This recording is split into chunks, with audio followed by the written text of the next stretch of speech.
All right. Well, this is the Big Friendly Swim podcast because I'm big and I'm friendly. And as soon as I read about your story, like I knew I wanted to sit down and talk to you.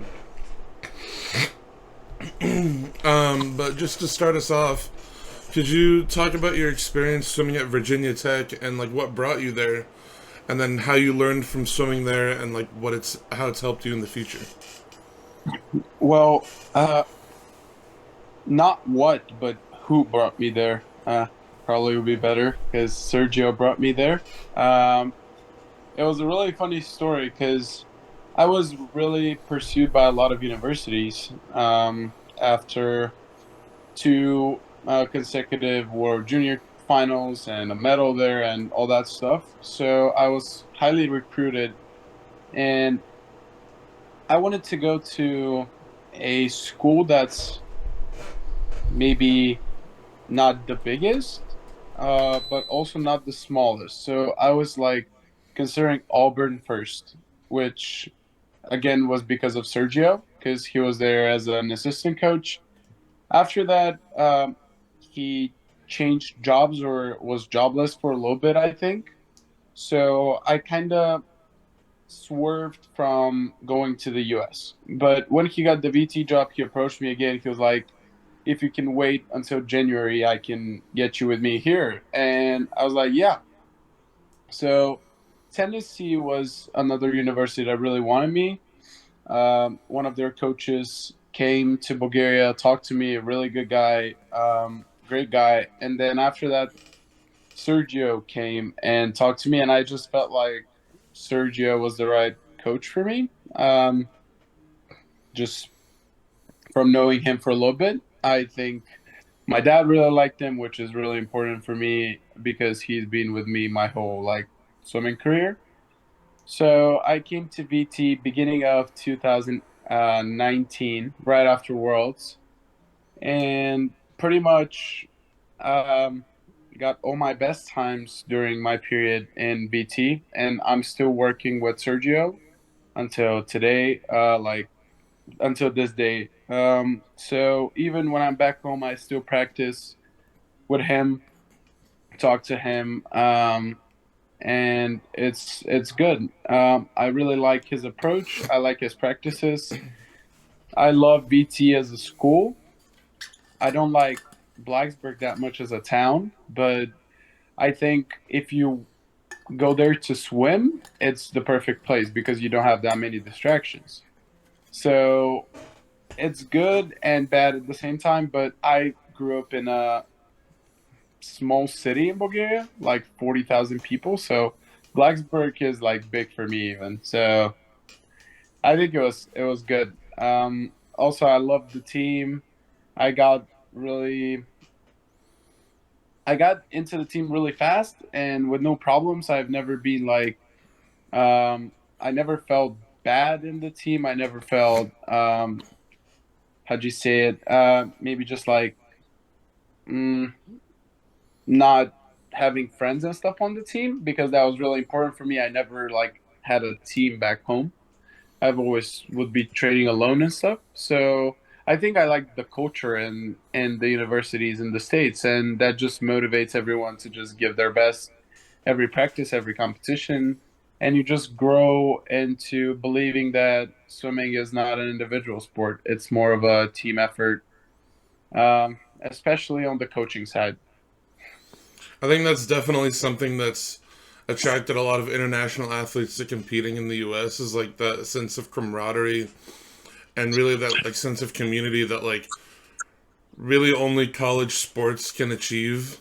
I feel like you can still have that Me camaraderie too. on like a club team, but you know what I mean. Yeah. So you talked about those experiences at World Juniors.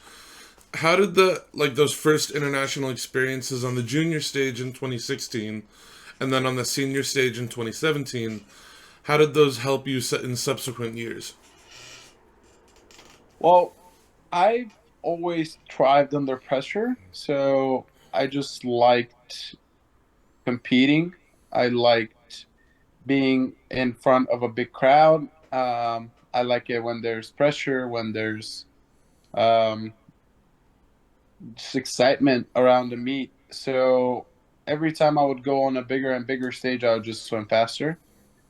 So I just like that. I really like NCAA's because of that. I think NCAA's is a great competition to be in and a really tough competition to be in because you got to be 100% morning and afternoon every day. So that's something that I really, really like. And it just, my maybe switching from juniors to seniors was really fast. It happened just really fast because I was European juniors medalist in 2016 and then I went straight to Worlds final the next year. So it was like just out of nowhere. So I never really felt it. It's just like I naturally became a part of that top 10, top 15 people in the world in my events. So I just like maybe always took it for granted, but I just always liked the pressure and to compete with the people that you have watched on TV for so many years. Uh, can you just sort of like, I guess we should have done this sooner, but just introduce yourself and give people some history of like where you came from in the world of swimming. So my name is Antani Ivanov. I come from Bulgaria. I'm born and raised here. My main events are 100, 200 fly, mainly 200 fly. Um, in yards, I added the 500 free because I had to. But pretty much, I came into the scene maybe 2014. I won Common Cup and Multi Nations Cup. Uh, I don't know if like American people know these because they're strictly like European competitions, pretty much. So after that, my first breakthrough came in World Juniors in Singapore, where I was 16. I came sixth in the two fly final, and then the following year I medaled behind Mila Kristoff in the two fly Europeans. In 2017, I got into Worlds final. Plus, I medaled at World Juniors, which was the first ever medal for a Bulgarian swimmer at a competition of that magnitude, I guess. Since then, I've had a final in 2018 short course, ninth place in 2019 Worlds, where I had to swim off in the two fly with Tomasz Gendereshi, which was something I never thought it would happen in the two fly, honestly, but it was fun. It's a thing that I would probably never forget. So we're still really good friends, and to this day we continue to have contact, which is great. Then 2020 was COVID. 2021, I got back into the World Short Course Finals. This time placing sixth instead of eighth, and then I had two fourth places at Europeans that same year. And last year, I was part of the first ever Bulgarian relay that made it to World's Finals as well. So that's pretty much my, I guess, resume. Also, I medaled at NCAA's 2021, which was first Virginia Tech medal. And now we already have a champion in Yusuf. So safe to say that VT swimming has been going up since Sergio came there. So I'm He's really coached some happy. phenomenal athletes. He's just a phenomenal coach. So it's easy to work with him, I feel like. So that's why I guess he just makes people swim faster.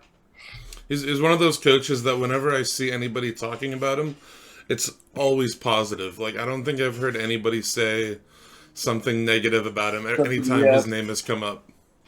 I think so too. Well, because practices with him are fun, even though I hate those practices because they're tough. Like they're fun. He makes them fun. Just being on the deck, no matter what the practice is. So I tried to translate that in here with my dad because they're kind of the same behavior on the deck. So it's easy for me to work with them because they push me in a way different than maybe a lot of coaches. So it's nice to have that, have the jokes. I talk a lot during practice, so it's nice to have an exchange with someone. So I feel like that's why I went to train with him, because I just felt like that was the coach for me. So, our next couple of topics that I've got are going to get into a little bit more of a serious territory.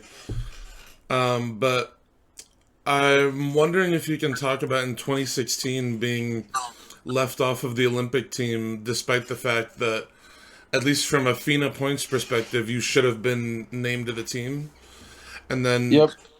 sort of your feelings behind that, and then how that fueled you heading into 2017.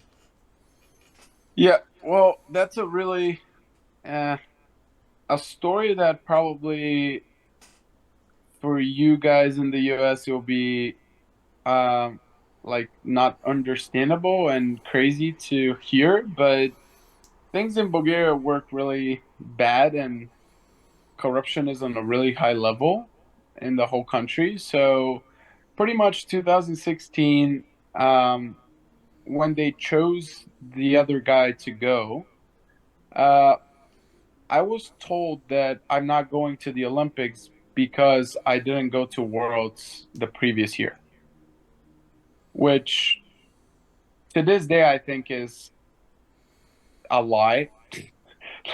Like I don't Even believe hearing that. it, it doesn't sound like a reasonable criteria. Yeah, yeah, they said it's a criteria from the Olympics, like from the Olympic Committee and blah blah blah, all that. So I was ready to go. I was training, and I was told like 2 or 3 days before I was planned to depart, pretty much Oh, wow. for the Olympics. And I was told by my dad, but he was told by like our only Olympic champion, which was at that point the head of the federation. And it was pretty much, uh, I don't know how to say it. So if like when this is watched, so I don't get sued again, but pretty much there was people giving other people different things so I can not go and another person can go, because at that time the minister of sports or whatever it was from the town that the guy was that they sent instead of me to swim the 100 free. And I think he placed like 40, I don't know, 40 something. And my time was projected to be really close to semis in Rio. I had 157.1 at that point. I think I missed the A cut by 14 100ths. So it was an ugly thing. I was with temperature of like 40 plus degrees after for a couple days. I nearly died. I took it really bad. Really, really bad. So I don't know what 40 plus degrees is in Fahrenheit, but in It's Celsius, over 100, I think. It's it's definitely over probably 100. it's definitely over 100. It's maybe even more. But I was in this bed that I'm right now, and I was like nearly about to die. Pretty much, we had to use like um just like Bulgarian methods of like um I don't even know, vinegar and stuff on your head and shit. Like it was bad just to get it down. So this thing, like, it didn't motivate me. I was just like, mm, I would say like broken down for a little bit, and I just wanted to prove that I'm better at that point. But it still haunts me to this day. Like I just, I'm just like, because I could have been to two already, you know? It's like it's different. But and maybe Tokyo would have been different. I just overthink a lot about this. But nevertheless, after that came like most of my like all my best swims came after this moment. So I think it just made me stronger and just like better off than other people that haven't been through that, because going through that was really hard as a kid, and I had to Because you were like, only about 16, right? yeah, I I turned 17 right before, like 10 days before that. So yeah, pretty much I was 16, 17 years old, and I was told, yeah, you're too young, you're gonna go to the next one. And it just sucked because I really wanted to go. But yeah, pretty much that happened. Pretty much I was not favored by the federation to go, by the Bulgarian Federation. So they send another person, and my beef with them is from then still going to this day. And it's just getting worse and worse, I feel like. It definitely sounds like it's gotten worse. Can you sort of talk about like how you were given that 2 year ban and then like a timeline of your deteriorating relationship with the Bulgarian Swimming Federation? Yep. Well, pretty much the ban started from when 2 years ago, three of my friends got caught in that big Bulgarian doping scandal and got banned for 4 years. So I trained with one of the guys for 2.5, 3 years. He was a really good breaststroker. He was 1005 long course at only 18 years, 17 years, I think. The other guy was swimming 4 a.m. He had a 4:23 long course, which for Bulgaria was magnificent, and no one was like even close. That And would make then, trials in the U.S., I think.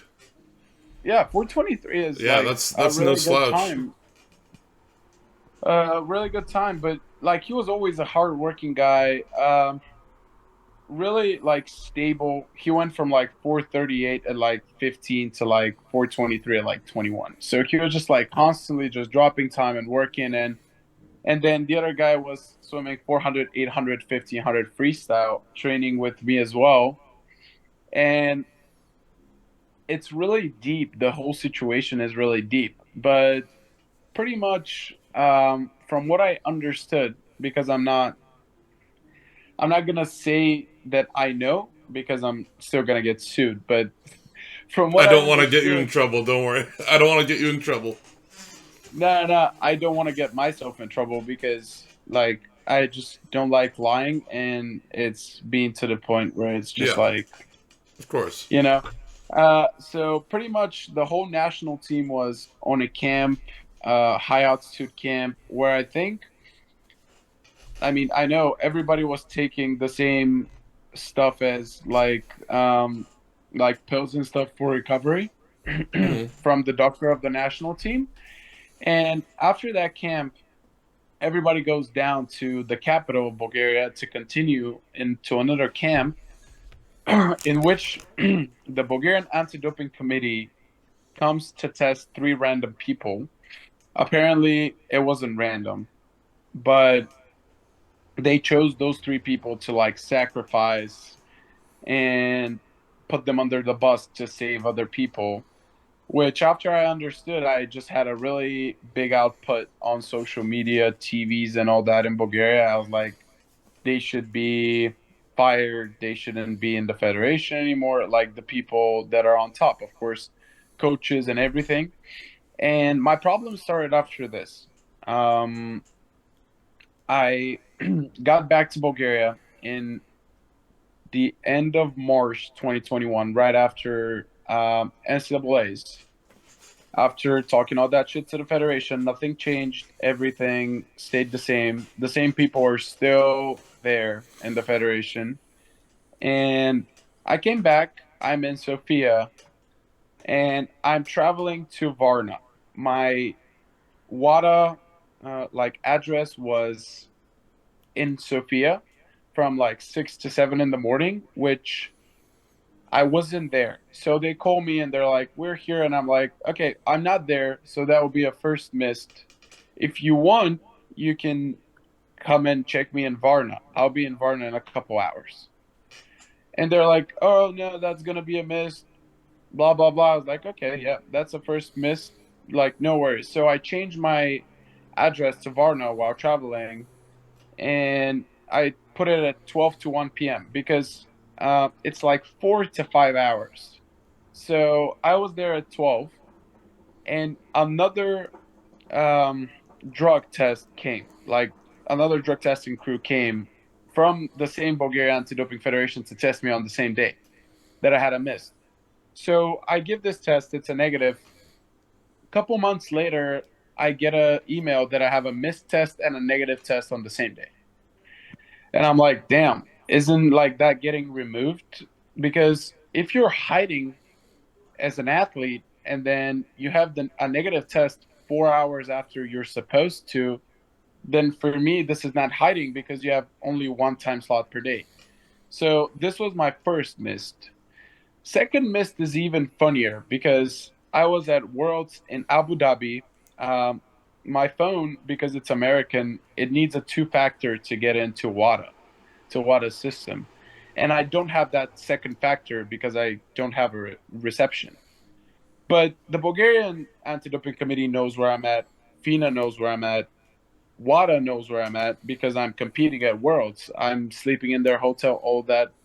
And I emailed the Bulgarian Anti-Doping Committee. I'm like, can you stop my second factor so I can log in and change it because I can't receive the message because I have no reception, but I can still go on Wi-Fi and change it if you remove it. They answer 2 or 3 days later on the 17th or 18th. I don't remember exactly. 1 or 2 days after the final of the two ply. And right after the final of the two ply, the Bulgarian Anti Doping Committee sends an email to WADA that I'm not in the US, my address is in the US, and I'm at World Swimming for Bulgaria, so I should have a second missed. So that's my second missed test. And then my third missed test was on the 20 something of January. I don't know if it was 26th or 28th. I don't want to like it doesn't matter. 2022 where I was already tested a couple times at my apartment that I lived at that point. And apparently the guy came alone to test me that came, but I never understood even that he came.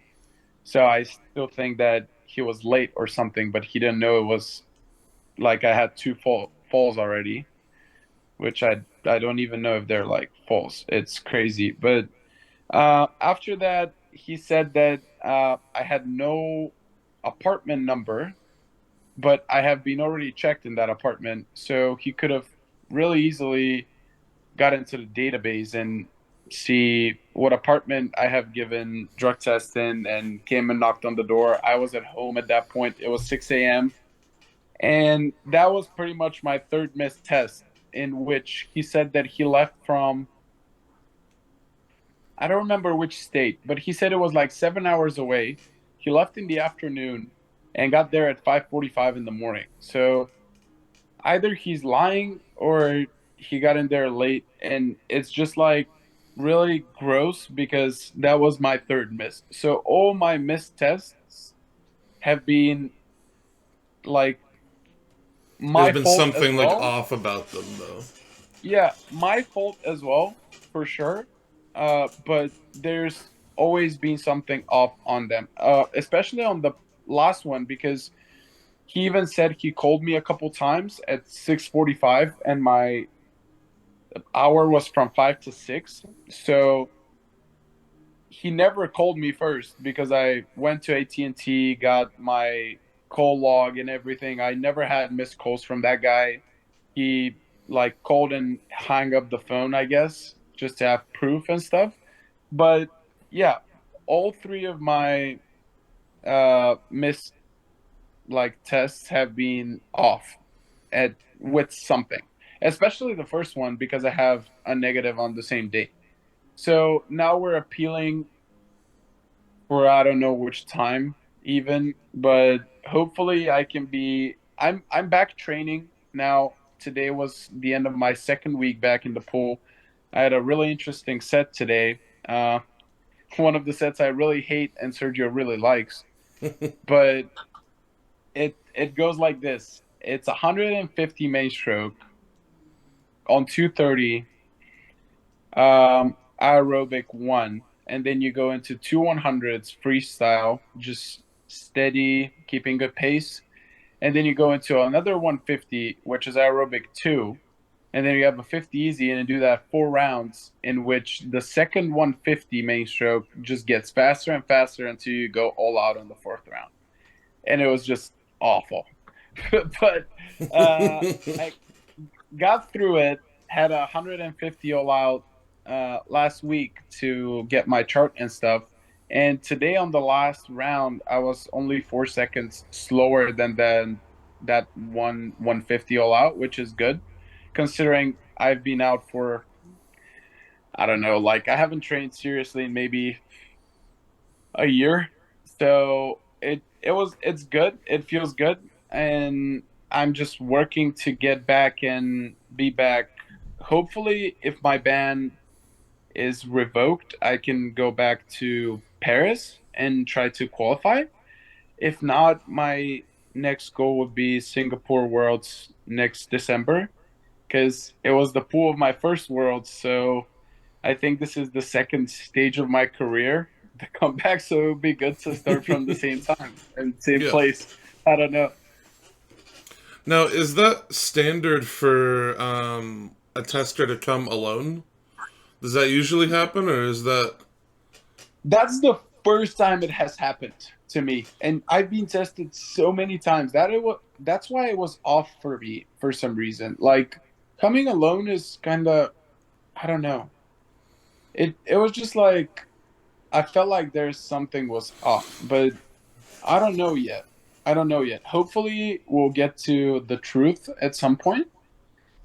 But it's just the whole scandal got on my name on the wrong side, I think. And just like people hearing that Bulgarian swimming dies without me was interpreted the wrong way, because I didn't mean that Bulgarian swimming is going to die as of results and medals and whatever. It's dying because nobody is fighting against all the people that are ruining it. It's not. We'll always have swimmers here and there. Like we had that guy that broke the world junior record, who, by the way, swims with Sergio's practices because he's with my ex coach in Bulgaria.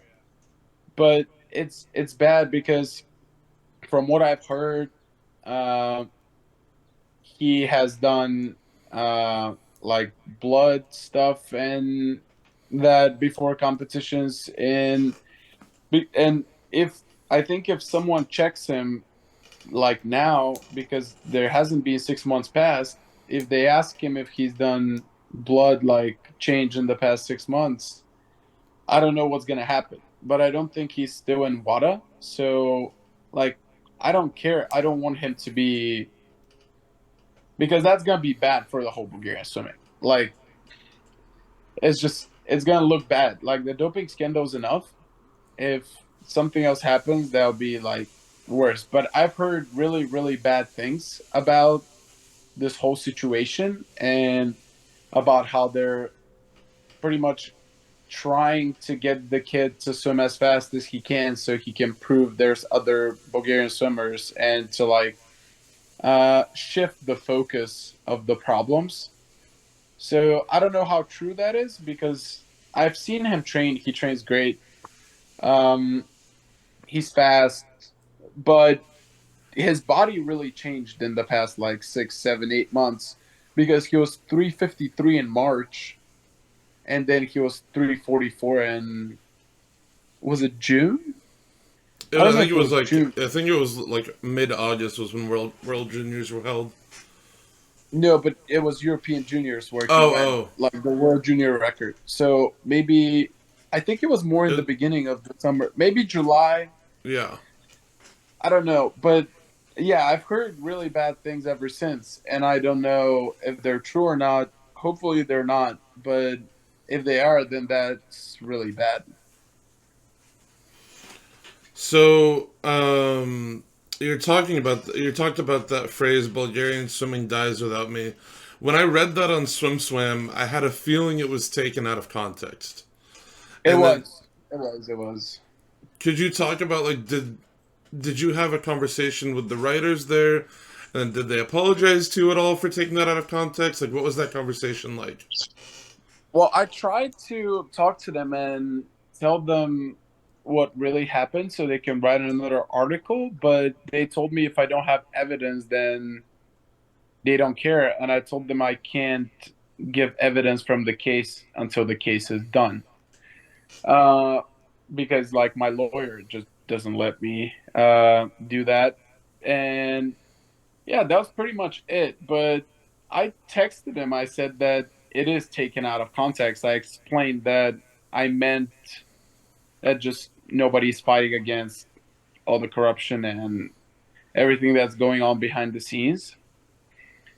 And that's about it. Even right now, we have two Olympic scholarships. If people from America that are watching don't know what an Olympic scholarship is, countries like Bulgaria, for example, get Olympic scholarship that are $500 per month for their best male swimmer and best female swimmer, right? That has the most potential to go to the Olympics.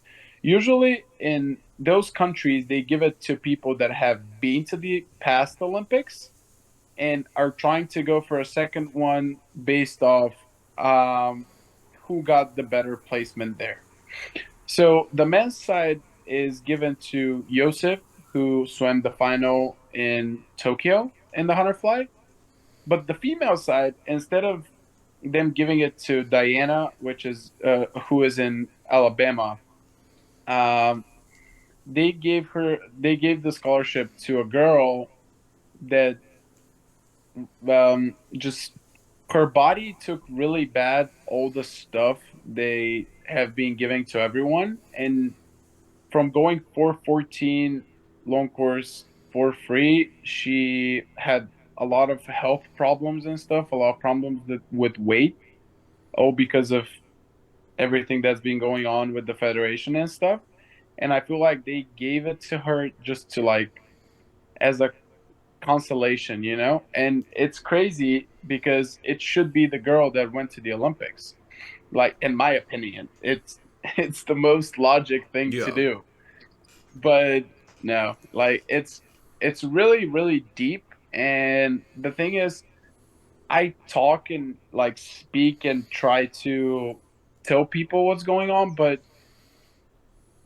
here nobody believes. Like here, for the past maybe 2 3 years, I've been taken as a person that's already done with swimming. Like a lot of people wrote me off after the Olympics, and then I had a fourth place at Europeans and a sixth place at Worlds, and they were like, "Oh, that's the most you're gonna do," and then we got into the final with the relay, and I was like, "Oh, that's the most you're gonna do." And now it's like, you're already done. You're not gonna do anything more. And it's just all that negativity and stuff is crazy, and that's why I like the U.S. that much. I think because there's it's not a negative country in terms of those things. It's like, yeah, you can do it. Yeah, swim until 30, swim until 35, swim until 40 if you can. Nobody's going to tell you, yeah, you can't do it. It's crazy. And but I've grew up with this, so I'm fine. Like people talk always. It's just here as everybody talks even if they don't understand what they're talking about. Yeah. So I guess just building off of that, like what's your next move from here? Like both competitively and like in your life outside the water, like what's the next step going from here? Well, I want to have a long career. I think I can go until LA for sure. Maybe even one more, depending. I don't know if it's gonna be in the 200 for one more, but I can go down to the 100 for sure. But the 200 is a hard, hard event. Yeah. So after that, I really want to be a coach in D1. Like I think that's something I want to do and something I can do. I'm now teaching kids to swim here in Bulgaria, and it's been going great. I feel like interact really good. I um, already had JC Dryer that worked with Sergio in BT and is now head coach of. mm, it came out of my head. She's a coach in D1 right now. Um, Fairfield, I think. I think it's Fairfield. She wanted me to go there and help as an assistant coach, but I have all this going on right now, and I still want to swim. So it was a great thing and a great start. I think. Hopefully, I'll start like this in the future when I'm done with swimming. But I think when I'm 30-ish or early 30s and I'm done with swimming, that would be the next step of my life. I think I want to be in the NCAA's and like be a coach to stay there for 20 or maybe 30 years, like some like Sergio and Eddie Reese. And um, I just saw Eddie Reese is finally retiring after like 46 years. it's Something crazy, but crazy.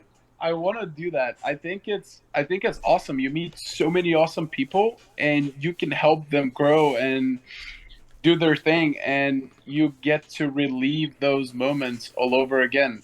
Even if they're sad, if they're happy, it doesn't matter. But it's going back at it every day, which is great. So I think that's what I want to do, but it depends on a lot of things. So hopefully one day we'll see what happens.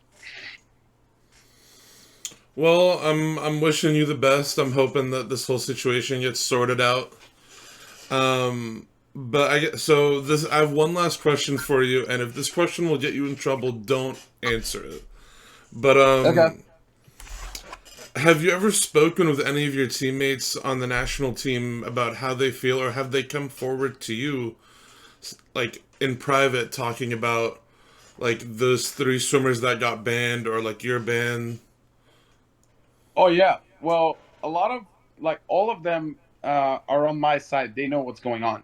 But as I told you, it's a lot deeper than that. Like some of them are getting hidden for certain stuff from the federation, so they can't just like go up and say something because maybe it could end their careers. So Yeah. I perfectly well understand them.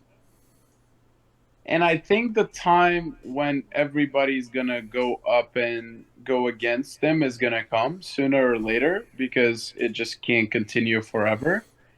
I just hope it's sooner rather than later because I just like I think it's crazy because they even changed one of the laws in the Bulgarian Federation. Before that, it was like 2 4 year spans and then you're out. Now it's unlimited. Like they made it unlimited, so Yeah. it's like the same people over and over again, which is crazy how you can change that. But yeah, that's about it pretty much. But it's bad.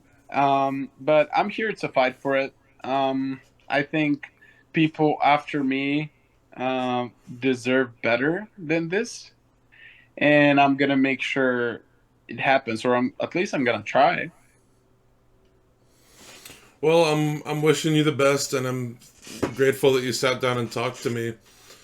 Um, before I let people go with my interviews, I always give them a chance to either promote something of their choice or talk about something of their choice. It's just a platform for you to just talk about whatever you want. Well, I have nothing to promote yet, You can plug your but Instagram. uh, sure, yeah, I can. It'll be in the Yeah, I can. description too. Yeah, my Instagram, I don't follow anyone anymore. It's a big zero on following. But if you want to follow me, and I don't know what you're gonna look at for most of the time, but if you want to look at random photos, I'm probably your guy. Random photos, random songs. But yeah, if someone wants to text me as well, I always respond to everyone because I think it's important to have a back and forth conversation with people that like you or maybe don't like you or maybe want to learn something from you. So, yeah, if someone wants to ask something that I'm comfortable answering, like you're always welcome. So, my Instagram is going to be in the description as your host said. So, yeah, hit me up. Awesome, man. Well, this has been great. Thank you for coming on. Thank you for inviting me.